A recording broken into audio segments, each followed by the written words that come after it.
69번. 72번 성공. 네.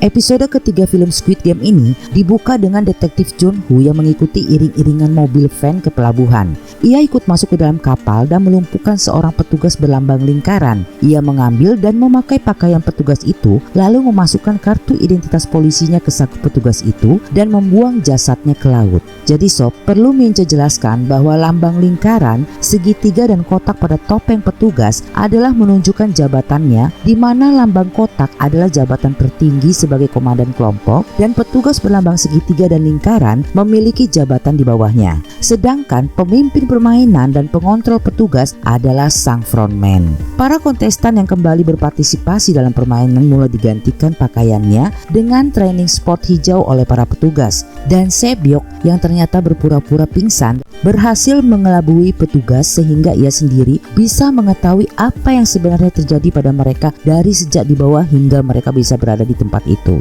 Mereka pun kembali ditempatkan di dalam bunker penampungan dan para kontestan mulai membuat kelompok untuk menyusun kekuatan menghadapi permainan berikutnya yang jenisnya belum mereka ketahui. Gi-hun membentuk kelompok dengan Sang-woo, kakek Ilnam, Sebyok dan Ali Abdul. Sedangkan Dek-su yang mafia membentuk kelompok dengan Han Minyo dan beberapa preman lainnya. Sebyok yang ingin mengetahui tentang organisasi itu mengambil kesempatan untuk menyelidikinya bersama Minyo saat mereka meminta izin ke toilet. Sebyok masuk ke lorong lubang angin dan melihat para petugas yang sedang memasak suatu cairan dalam ruangan. Beruntung aksi mereka tidak dicurigai petugas yang menjaga mereka saat itu. Sebyok pun menceritakan pada Minyo tentang apa yang dilihatnya dari lorong lubang angin, bahwa ia melihat para petugas yang sedang mengaduk suatu cairan dalam panci besar dengan aroma gula. Adegan kemudian menampilkan detektif Junho yang sedang menyamar berada di dalam kamar penampungannya. Dengan hati-hati di dalam selimutnya, ia mengetikkan sesuatu pada ponselnya yang berbunyi pulau terpencil, penculikan, pengawasan, dan topeng.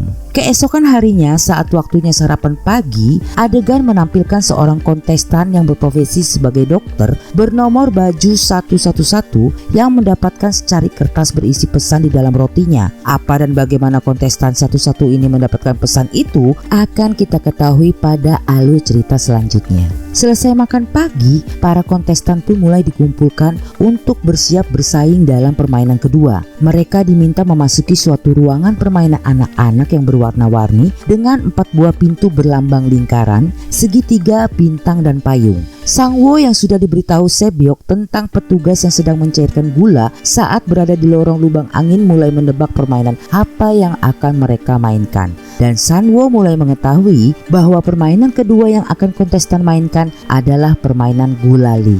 Semua peserta diminta untuk memilih salah satu lambang dan berbaris berdiri di depannya. Gi-hun memilih lambang payung, kakek Ilna memilih bintang, Sang-woo memilih segitiga, Sebyok segitiga, dan Ali memilih lingkaran. Sebuah perintah suara mulai memberitahu peraturan permainan yang harus mereka mainkan, yaitu tiap kontestan akan menerima sebuah kaleng berisi gulali dengan lambang yang dipilih. Dalam waktu 10 menit, para kontestan harus memotong dan melepaskan lambang pilihannya dengan hanya menggunakan sebuah jarum yang telah disediakan di dalamnya. Gi-hun yang memilih lambang payung terkejut karena lambang yang dipilihnya adalah bentuk yang rumit untuk dapat ia lepaskan dalam waktu 10 menit. Waktu pun mulai berjalan mundur. Semua kontestan mulai berusaha secepatnya memotong lambang itu. Sang frontman dari ruang kontrolnya tampak sedang mengamati para kontestan dari layar besar. Seorang kontestan bernomor baju 369 tiba-tiba mematahkan gulali dan saat itu juga petugas langsung menembaknya. Tak lama suara tembakan lainnya mulai terdengar saling bersautan menandakan mulai banyaknya kontestan yang gagal. Kontestan lain mulai tahu bahwa bila mereka gagal melepaskan bentuk lambang, maka nyawa adalah taruhannya.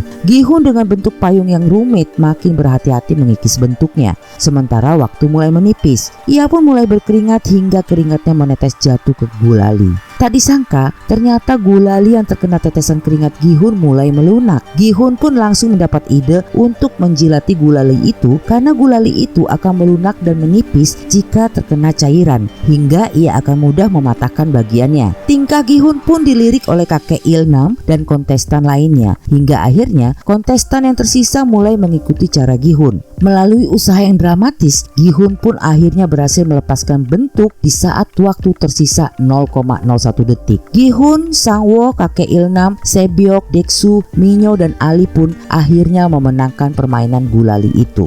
Saat kontestan lain mulai meninggalkan ruang permainan, seorang kontestan yang gagal dalam permainan itu berusaha melawan dan menyandara seorang petugas berpangkat komandan. Ia meminta agar petugas membuka topengnya yang akhirnya diikuti oleh petugas itu. Lalu kontestan itu menembakkan pistol ke kepalanya sendiri. Tak lama, masuklah frontman menghampiri mereka dan menembak sang petugas. Frontman lalu mengingatkan petugas lainnya bahwa jika identitas mereka diketahui, maka mereka harus mati. Ya sob, ternyata frontman juga menerapkan peraturan kepada para petugas bahwa identitas mereka tidak boleh diketahui, bahkan oleh sesama petugas itu sendiri. Mereka hanya boleh membuka topeng saat mereka tidur dan berada di bunker kamarnya masing-masing. Saat detektif Junho yang sedang menyamar petugas berlambang lingkaran harus segera membereskan arena permainan, detektif Junho segera menghampiri jasad petugas yang ditembak frontman tadi, dan ia segera mengambil topeng yang berlambang kotak yang berarti petugas tersebut adalah komandan. Lalu episode 3 pun di end. Well sob, terima kasih atas dukungan kamu terhadap Mince. Bagi yang belum subscribe, mohon dukungannya agar Mince tetap semangat menyajikan film-film untuk menemani waktu luang sobat semua. Tetap stay tune di channel ini untuk alur cerita film Squid Game episode keempat. See you!